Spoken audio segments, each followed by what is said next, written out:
Welcome back to the BizBlend Podcast. As you all know, this is the space where business, life, and leadership all collide in very real, very human ways. I'm your host, Sana, as always, and listeners, today we are going right into a topic that is exciting and honestly a little uncomfortable. Leadership and technology, when the tech itself could literally change how we detect cancer or even prevent school shootings. And let me tell you, listeners, my guest today is not just another leadership speaker with a slide deck. He's building something that sits at the intersection of quantum physics, public safety, and massive responsibility. Beaushot is the co founder and CEO of Base Molecular Resonance Technologies. In under 2 years, he and his team have turned a quantum physics discovery into a validated technology with 20 patent assets and a third party valuation of $60.3 billion. dollars. Their tech claims to detect cancers, weapons, explosives, and every element on the periodic table. Non invasive, safer than Wi Fi, built for mass market affordability. On top of that, Bo has been named one of the top 10 most influential leadership speakers of 2023, cited alongside names like Jordan Peterson, Simon Sinek, Malcolm Gladwell, and John Maxwell. Yeah. He has spoken in 35 countries, listeners, to over 1 million people, advised major brands like Harley Davidson and John Hancock, and served as president of the American Leadership Foundation for 15 years. So, yes, this is a guy who understands leadership in rooms full of executives and now in labs full of quantum scientists. Bo, welcome to BizBlend, and I'm absolutely honored to have you here with us today. Well, you are so very kind, and thank you for that very generous introduction. It's so funny when you do that. I sit there, I go, I don't think I know this guy, thank you for that. I'm just no, I'm honored to be here, and anything I can do to help. I will make one correction. I do this along with my other co-founder, Lee Duke, who is the person that brought this technology to both of us and is just one of my dearest friends. He's also a business partner, and he's also somebody that I've invested with. So I want to make sure to share that with you as well. But that was a very kind introduction, and I'm looking forward to today. Absolutely. I really love that you mentioned, because um, I think humility is very rare nowadays. So thank you so much, Bo. And I'm really glad you're here because um, when I was going through the introduction, I was just kind of, um, doing my all, homework or back end work. I feel your work, it touches on so many different aspects here, not only business strategy, but then public safety, ethics, and I mean, honestly, the future of what is possible. So listeners, before we get tactical, I want to set the tone for all of you. We are not just hyping tech today. We are looking at leadership decisions behind it, the tough calls, the trade-offs, and the human impact. So let us get into it. And Bo, to begin with, you spent years on global stages teaching leadership. And now you are leading a company along with Lee that claims one of the most important scientific breakthroughs of the last 50 years. What was that exact moment or turning point, where you kind of said that I'm willing to put my name and reputation on this technology and build a company around it? That's a great question. It came as in response to a phone call I received from my business partner, Lee Duke. I had moved out to Montana when COVID hit. Things kind of went haywire around the world, and so people were starting to work from home. And I remember telling my wife, I said, "Where do you want home to be?" And she said, "Well, let's go to Montana." So we bought this beautiful ranch in the western part of the United States in Montana. And I came out here to semi-retire. I'm 66. I came out here to semi-retire at the time, maybe run for governor of the state of Montana. And one day I got this phone call, this unexpected phone call from Lee, who said, I want you to do this with me. This had been a technology that was birthed in his family. He said, I want you to do this with me. Will you come with me and let's take this to the world like it should be.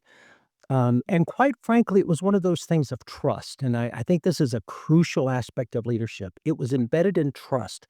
I trusted Lee Duke.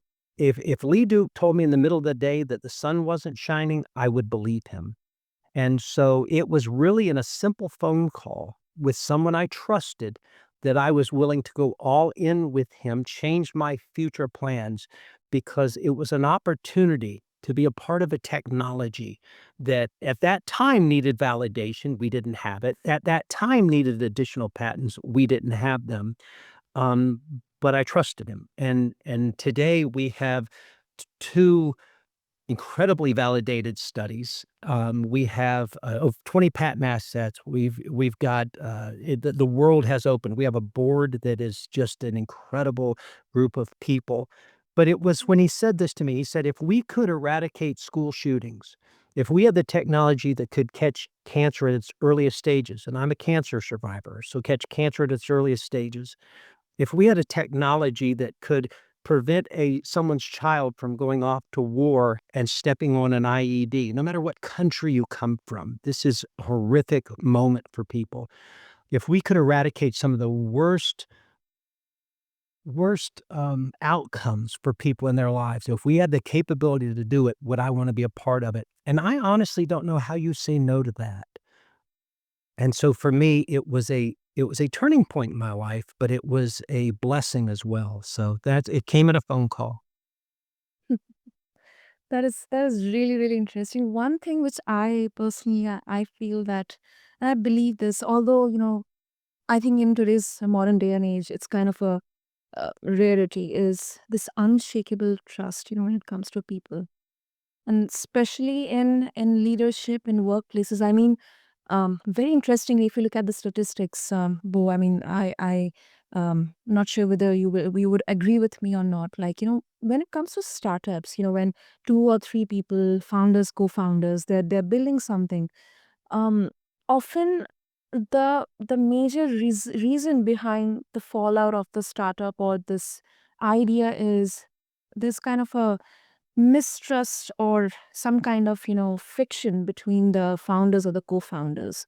So I think that is something, the unshakable trust here, that is it's a rare thing, Bo. So I'm really Yeah, happy to. Mm, can I just tag on to that if I could? Because you said it so eloquently up front when you talked about humility. I think one of the listen, I think everybody has an ego. To some degree, small, large, it doesn't really matter. It could be minute, but it has to be under control. One of the things I learned years and years ago in my leadership journey that nobody is that good. There's not one person that's that good. And you are great when you surround yourself with people that are better than you. And one of the blessings that myself and my business partner have is we trust each other. We also know that we're better because we have each other. He brings skills to the table that I don't bring and vice versa. And I watch a lot of businesses fall apart because egos get out of control. People yep. think they're always right, and they contradict some of the most important aspects of leadership. For myself, we have a shared vision for what we want to accomplish. We're both willing to do whatever it takes to get there, as long as it's moral and legal and ethical, and do the right thing no matter what. So yeah, I agree. I watch a lot of companies fall apart because how somebody gets somewhere, they power and money have a tendency to corrupt good people, or at their core, people that are corruptible, I guess. But I think that's where humility and trust really play a big part of this. I think you're very perceptive there. Absolutely, absolutely, no doubt in there, Bo. Um, another question comes to my mind, since because um this really looks like the responsible tech that kind of sometimes becomes like a wishful thinking for people out there, because until now we as a common person, I will have tons of negative aspects when anybody would ask me about tech. It destroys uh, the humanity at an individual level. It is destroying the climate. It's destroying the planet. It's always, it ends up always for just profits and numbers, and to kind of fill the pockets of individuals out there. But when you made that decision, Bo, along with Lee, what was the biggest internal risk you felt? Was it the scientific credibility? Was it financial risk? Was it pushback, from the big wigs, or the fear of being wrong at that scale? It's interesting you say that. Number one, we weren't afraid. I can say that to you. We were both entrepreneurs by nature, business people by nature, and so we have always kind of gone against the grain, gone against conventional wisdom, because I think most, and I mean this so respectfully, I think most people travel in the wrong direction in life. They think of the wrong things. That's why you find a handful of executives, senior leaders in companies that seem to land in the right place, is because they're willing to be contrarians in certain ways. So when it came to the tech, listen, we didn't have validation. We went to the Center for Applied Innovation, to a world-class physicist there, to come from York, England, at York St. John University, to do the initial validation study, so that, because what we found, and we knew that we needed this up front, because we're talking about something that literally has never been done before. Literally, never been done before. So when you hear about it, it's like, gosh, is that even possible? But I would say, I used to talk to people in the beginning. I say, yeah, but the combustion engine wasn't possible. The internet wasn't possible. Cellular technology wasn't possible. Electricity wasn't possible. Manned flight wasn't possible. None of these things were possible or believed until they were.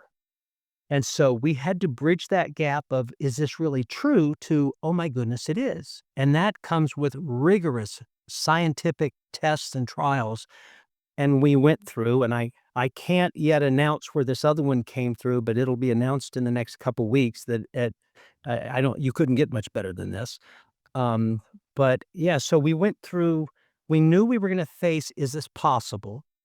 Um, the financial part, we've been very, very blessed financially in life. And so it was, there are things in life that are worth their risk. And you have to be able to assess risk well. And then at the end of your assessment, you just got to jump off the diving board and get wet. So facing people that would, there's this, you'll appreciate this, as many people as you talk to, especially in the engineering, physicist, scientific world.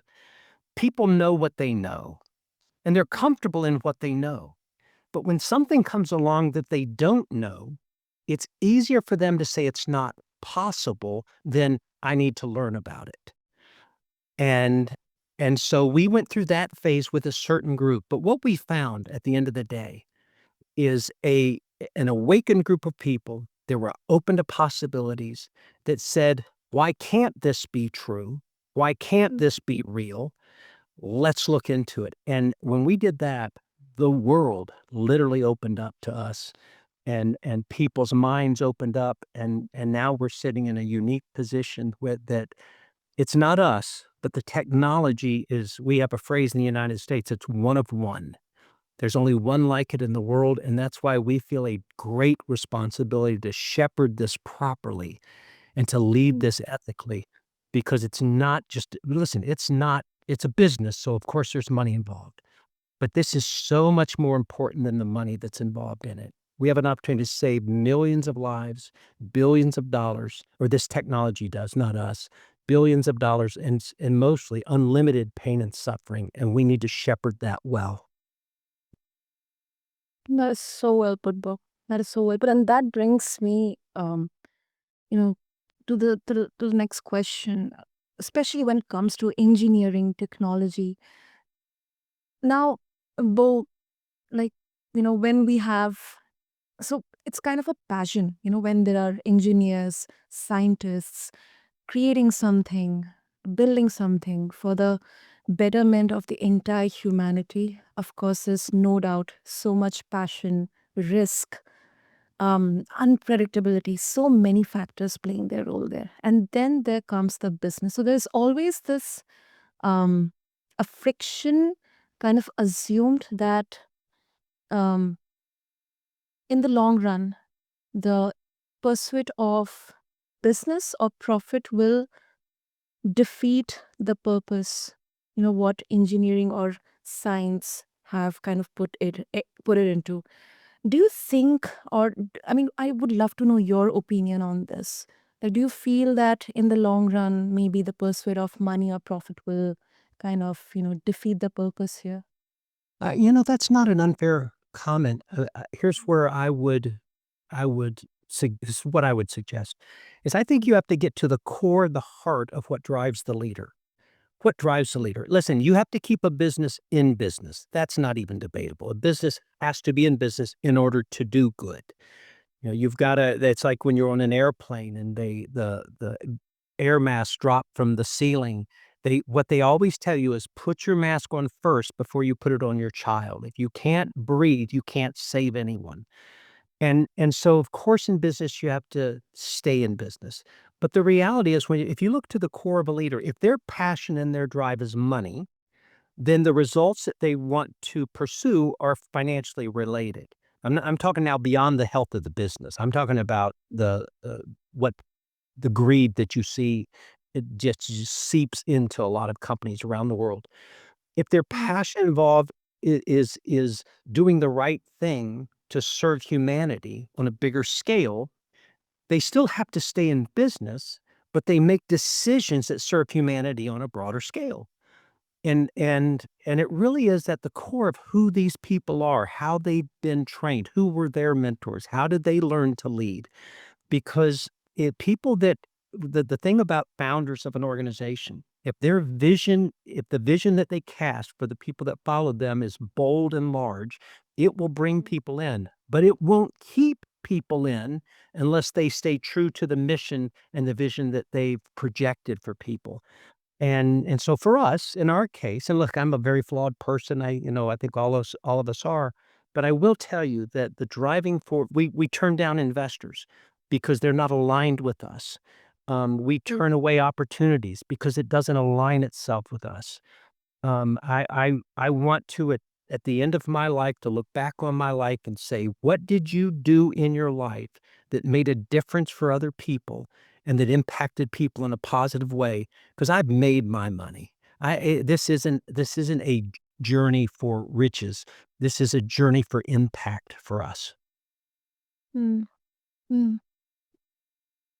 Yeah, and uh, it's very interesting, because um, we see so many examples out there. I mean, companies which have started, it's like the artist.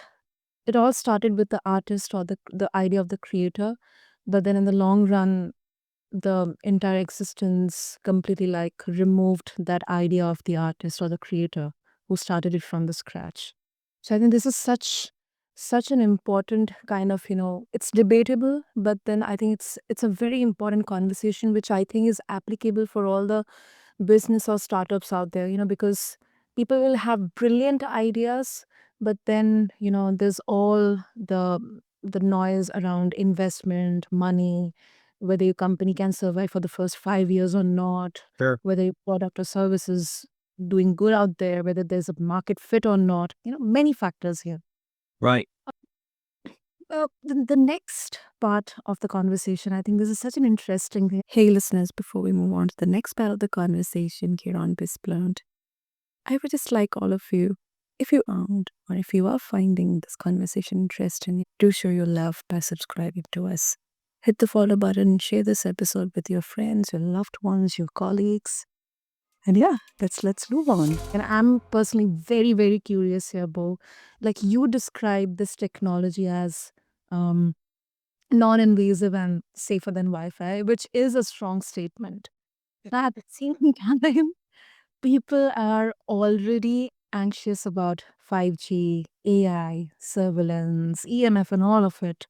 Now, if a parent or a teacher hears, okay, this machine can detect weapons or cancer from a distance, the first reaction let's just imagine that sounds like mind reading.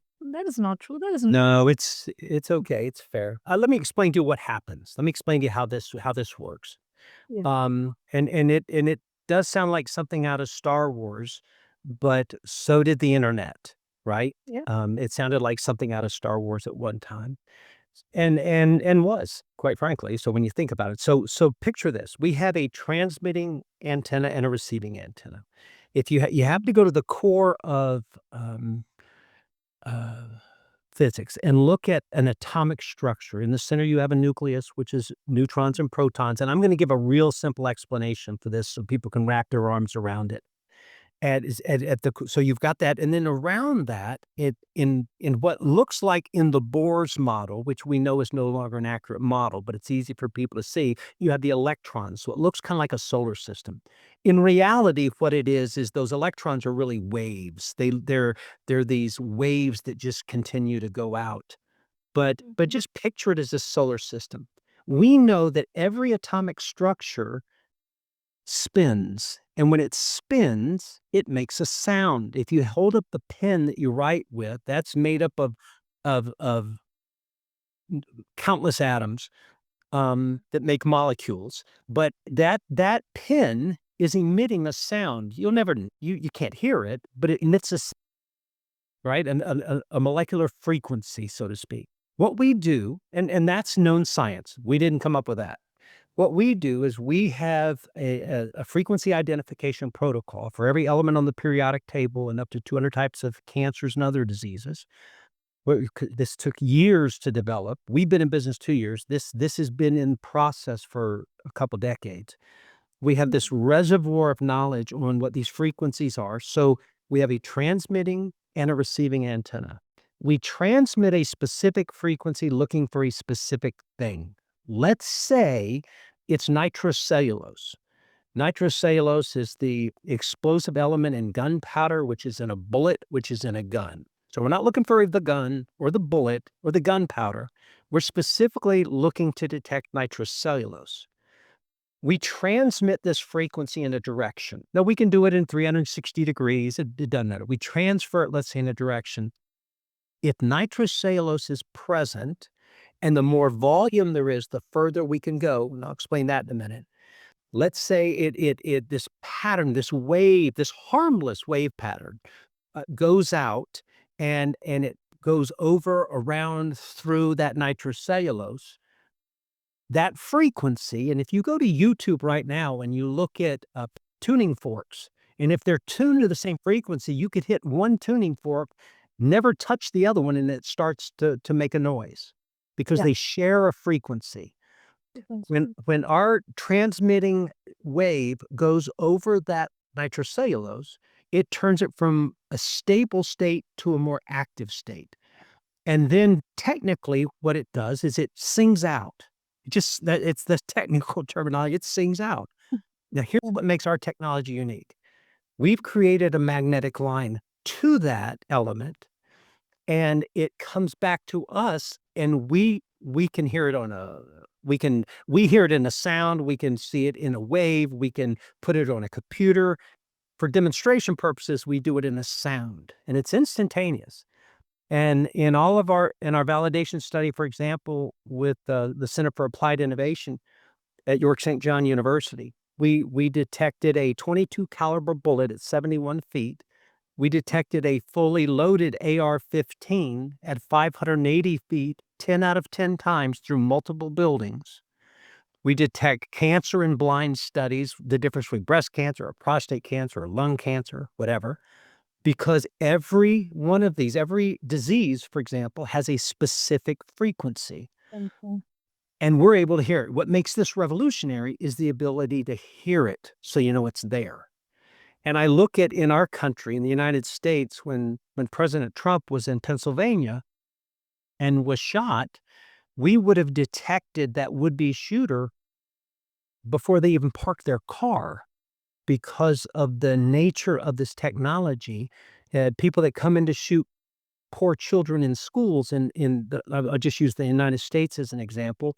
You usually know there's a school shooter because he or she has already shot somebody. We can detect them as they come into the parking lot. because that nitrocellulose, if present, can be detected depending on where we have these sensors placed. Hmm. Wow. I mean, yeah, and let me tell all the listeners, like, yeah, maybe a bit of a physics 101, but this is very interesting. This is something like, we have studied in our childhood, like sonar and all, like how there's this communication between frequencies of two different objects or, living beings, creatures. And Bo, just a quick question. So I think it can also detect bombs and all kind of bombs or shells and everything, right? Yeah, I have to tell you, we can detect things that I can't even say publicly.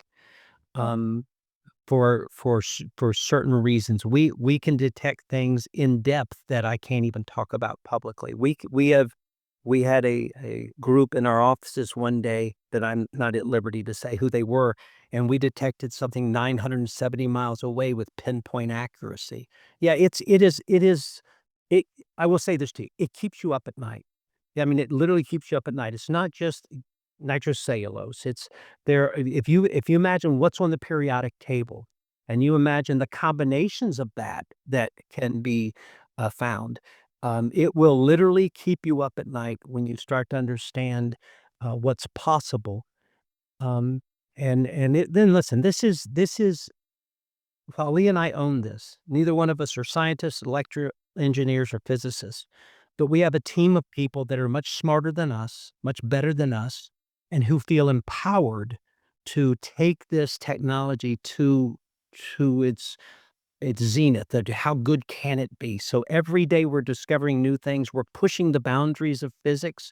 It's interesting. I was talking to somebody the other day, and my business partner and I were joking around that when Edison invented the light bulb, nobody could figure out for the longest time why it didn't turn blue because it got so hot. How did it Mm. stay the color it stated?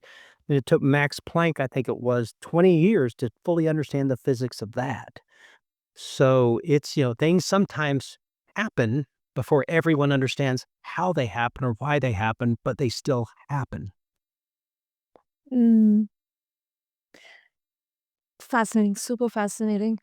One before we wrap up, Bo, like this is enormous, enormous. Because with this kind of mission, I also think that this is an enormous responsibility. There could be a risk of slipping into burnout, or maybe this enormous responsibility on his shoulders, like both for you, for Lee, for your team. On a very practical level, how do you lead when the stakes are literally life and death without collapsing under the pressure or turning your team into martyrs? No, it's funny you say that. We talk, listen, we live in a space and with a technology that security is ultra important, not just for the technology, but for the people in front of it. So that's always something you're thinking about because it's like any technology. Picture this, like any technology, in the right hands for the right reasons, this can do things for humanity that very few things can do. In the wrong hands, it's like anything else in the wrong hands. A cell phone in the wrong hands is dangerous, right? The internet in the wrong hands is dangerous. Every great breakthrough in the right hands can impact humanity in a positive way, and in the wrong hands cannot. What our team does is our team has a shared mission. It is to impact the world in a great, powerfully good way. And so we just have to be mindful. That's why when you realize that we have smarter people than us working with us, we have people that will work nonstop to do this right. And you start to look at the step back and you look at that picture and you realize it's because we're all aligned. We want the same things. I know what it's like to have I know what it's like to have your throat cut open and filleted because you've got cancer and they're removing lymph nodes. And this technology could have detected that at its earliest stages because we got involved in this after my cancer. And I'm great now and everything's, cancer free. But I think when you start thinking about people's lives, people's children, people's grandparents, themselves, and then a technology as potentially beneficial to the world as this, you have to make the right decisions. You have to, because if you don't, I mean, all I can say is shame on you. Shame on you, because you have to do the right thing with something that's this powerful. Totally, totally. Bo, before we continue, I know we are short on time, but I think um, uh, many of our listeners would have in this their mind. I mean, it's a bit of a contradictory question, regarding the valuation here. Like, I want to zoom in on the $60.3 billion valuation. Like, listener brain hears that and goes, okay, is this real? Or like, jokingly, is this Theranos 2.0? I mean, it's a No, it's okay. Oh, I think it's a more than fair question. Let me tell you how this came about. We went to a 25-plus-year-old firm that does conservative valuations for company, has worked with a huge portion of the Fortune 500 companies. It's led by a gentleman who at one time was the, um, the top patent holder at IBM. I mean, he's a genius guy. And we said, "We want a because it's pre-revenue at the time. We said, "We want a pre-revenue IP valuation on licensing." Because as he said, that's the only way you can do this, because since it's pre-revenue, the only way you could do this is on a licensing valuation, and you have to do it on apples versus apples. Not, "You guys can do things no one else can do, so let's guess what that can be." It's what else is out there that you would compete with in what you can do. We did it, and what they did, so it was out of our hands at that time. They did it in the United States, they did it in the EU, those were the 2 markets they looked at. But here's the important thing about understanding the valuation. We have this holding company called, it's BMRT, Base Molecular Resonance Technologies. But because that's such a mouthful, we just call it BMRT. But we have BMRT Holding, and from BMRT Holding are literally dozens and dozens of companies. BMRT Defense, BMRT Medical, BMRT Agriculture, BMRT Veterinary Services, BMRT Security, BMRT Mold, MOLD detection. I mean, and so what we did, so it's not a company, it's a technology that feeds dozens and dozens of different vertical companies. And so what we did is we took 56 specific use cases. And we didn't, they did. They took 56 specific use cases and derived I mean, this is like reading a book if you read it, a valuation based on the IP licensing potential in those 56 use cases that were across a number of different business verticals. I mean, if this was just one company, they may come back and say, "Oh, it's a $3.2 billion valuation." And everybody would go, "Wow, that's big." But because it's across multiple companies, that's where the $60.3 billion valuation out of our hands, but that's where that came from in very conservative estimates in the US and the EU. But listen, we're not naive. We understand that when you hear something that large, but I think that what I would kindly encourage people to realize that when you have a technology that is potentially this big, then you Mm, probably have a valuation that is potentially as large. So yeah, it's been that's been a journey for us. makes sense. Makes sense. Makes sense, Bo. Ah, super, super. So I'm really glad that we went there, because it's quite expected that some founders would dodge that question or kind of spin it, but you actually lean into it. And I'm really feeling grateful, because this is a great mirror. The valuation should be a tool, not a personality trait. And if your team cannot answer that, who are we without that number, then oh boy, you have work to do. So, Bo, thank you so much, first of all. And of course, if our listeners, if people would like to explore more around the work that you're doing, Lee is doing, BMRT is doing, and this really, really groundbreaking technology, how can they explore that? How can they reach out to you? No, that's great. All you have to do is go to bmrt.io. and if you want to know who I am, you can go to bowshort.org. But the real secret to this is go to BMRT.io, because that's the work we do. If I could leave with just this thought, to plant this seed with founders and executives and people that are coming into, let's say, the tech space. It could be any space, but use tech for an example. I would tell you this: don't lose sight of the mission and never get lazy. It's like I look at AI, and everybody talks about AI. I'm a patent holder. I'm a co-author of an AI patent for our technology. But I look at AI as an example, and I think one of the mistakes people make is they think AI to me is an executive that sits in a boardroom with you that has a full range of knowledge, but it doesn't mean they're always right.